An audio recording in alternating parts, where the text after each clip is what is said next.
नमस्कार प्रणाम। हम हैं गायक अजीत हलचल। आप तमाम भोजपुरिया समाज के हार्दिक अभिनंदन वंदन करतानी। और वह सबके एगो हम बात बता रहल बानी आज कि 15 जनवरी 2021 के बागी बलिया के धरती पर बरकी सेरिया के फील्ड में हम सब कलाकार आ रहल बानी जहाँ क्रिकेट खेले खातिर, जौन हर एक साल होला, अगलो साल भई रहे। जौना आयोजन के आयोजक करता बानी भोजपुरी के बहुत सुंदर गीतकार हमन के गर्जीवन प्रभु विष्णुपुरी चाचा जी।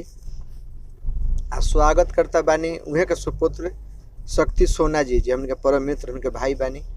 तो रउआ सभी आई, हमन के तो गावल सुनल ही बानी, रउआ सुनबे करी ले जाए ताई तनी क्रिकेट भी देख ली सभे। ये क्रिकेट के आनंद उठाई आ कार्यक्रम के सफल बनाई। जय भोजपुरी समाज।